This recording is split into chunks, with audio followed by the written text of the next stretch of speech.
To get stronger, you need to train hard. मजाक समझ रखा है? You think it's easy? कोई शॉर्टकट नहीं है, कोई हैक नहीं है। खून, पसीना, आंसू सब बहेगा। वैसे एक हैक तो है। क्या?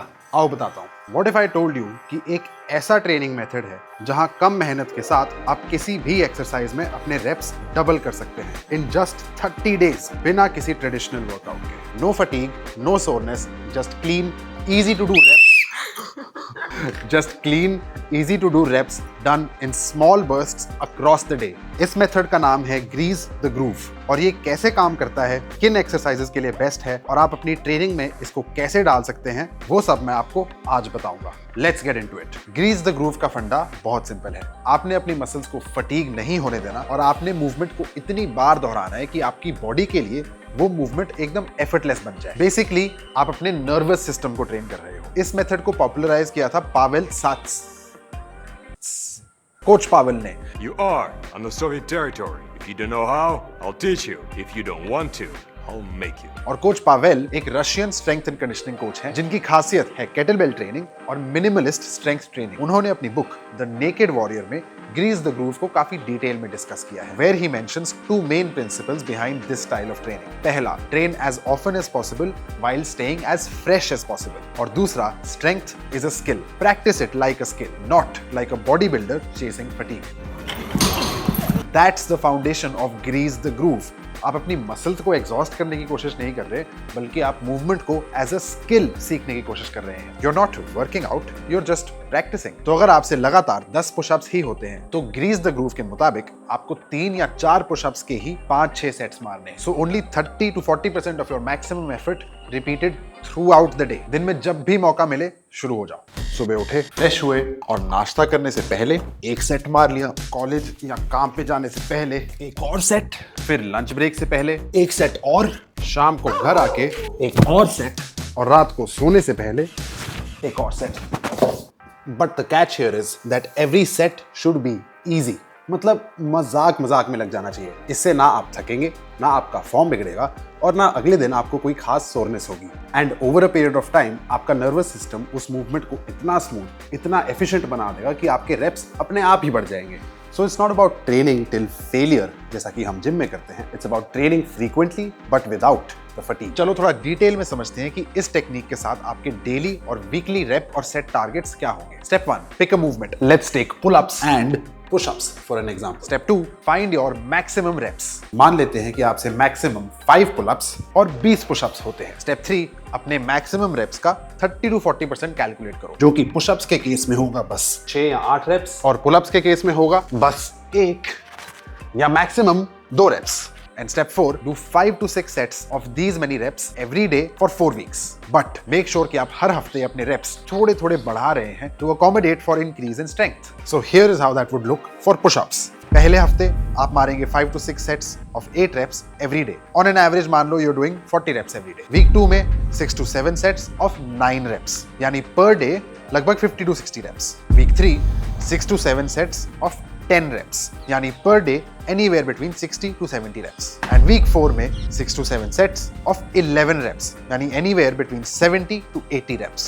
Similarly, pull-ups के लिए आप पहले हफ्ते 2 reps के 5 सेट लगाएंगे, मतलब लगभग 10 reps टोटल दिन में। दूसरे हफ्ते आप 3 reps के 6 सेट लगाएंगे, लगभग दिन के 15 से 18 रेप्स। तीसरे हफ्ते आप 3 रेप्स के 7 सेट लगाएंगे, मतलब दिन के टोटल 20 रेप तो हो जाने चाहिए। और चौथे हफ्ते आप 4 रेप के 7 सेट लगाएंगे, मतलब टोटल दिन में 28 या 30 रेप तो हो जाने चाहिए। 4 हफ्ते ये करने के बाद आपने एक दिन पूरी ब्रेक लेनी है, मतलब complete rest. That would be day 29 and day 30 को फिर से अपने मैक्स रेप्स टेस्ट करो। मोस्ट लाइकली आपकी रेप्स डबल या क्लोज टू डबल हो जानी चाहिए। मतलब अगर आपने 20-25 पुशअप से ही शुरुआत की थी तो अब आपसे कम से कम 40 या 50 रेप्स भी लग जाने चाहिए। या फिर हो सकता है आपने बस 4 या 5 पुलअप्स से शुरुआत की हो, तो अब आपसे 8 या 10 पुलअप्स तो आराम से लग जाने चाहिए। कोशिश करके देखो, the results are truly shocking.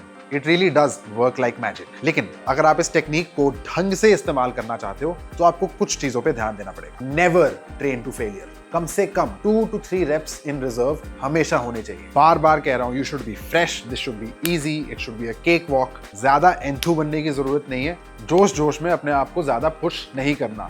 The whole magic is in actually holding yourself back. Number 2, sets के बीच में आपको कम से कम 1 या 2 घंटों की ब्रेक लेनी है। Number 3, keep each rep clean, controlled and consistent. Form has to be absolutely perfect. Number 4, अगर किसी भी दिन आपको थोड़ा ज्यादा फटीग महसूस हो रहा है, उस दिन आप रेस्ट ले सकते हो। वैसे ये होना तो नहीं चाहिए बिकॉज हम काफी ज्यादा इजी इंटेंसिटी के साथ ट्रेन कर रहे हैं, पर हो सकता है आपको किसी और कारण से फटीग फेस हो रहा हो सकता है आप ढंग से सोए नहीं, हो सकता है काम पे स्ट्रेस ज्यादा था, हो सकता है आपके एग्जाम थे, या हो सकता है आपकी डाइट खराब थी, या हो सकता है आप अपने दोस्तों के साथ थोड़ा ज्यादा खा पी आए। Whatever, do not push when you are tired, that's the whole point of this technique. और फाइनली नंबर 5, अगर आप अलग से भी वर्कआउट कर रहे हैं तो जिस मूवमेंट के लिए आप ग्रीज द ग्रूव कर रहे हैं उसको आप अलग से ट्रेन ना करें। फॉर एग्जाम्पल, अगर आप पुलअप्स के लिए ग्रीज द ग्रूव कर रहे हैं तो अपने मेन वर्कआउट्स में से पुलअप्स को हटा दो, लेकिन आप दूसरी बैक मूवमेंट्स जैसे कि रोज फिर भी लगा सकते हैं। And that's it, simple as that. ये सेम ट्रेनिंग स्ट्रक्चर आप किसी भी एक्सरसाइज के साथ कर सकते हैं। हर हफ्ते आपको थोड़ी थोड़ी रेप्स बढ़ानी है, डे 29 पे कंप्लीट ब्रेक लेनी है, बीच में भी अगर किसी और दिन रेस्ट लेना पड़ जाए तो कुछ नहीं होता। And after 30 days test your maximum and see the magic unfold in front of your eyes. चिंता मत करो,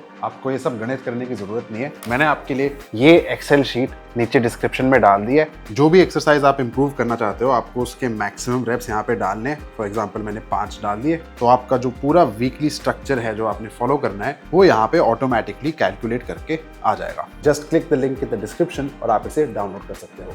you can thank me later. And once again, I can not stress enough कि ये टेक्निक कितनी ज्यादा इफेक्टिव है। Last मैंने मेरे ख्याल इसको 3-4 साल पहले इस्तेमाल किया था और तब मेरे से 11 पुलअप्स होते थे।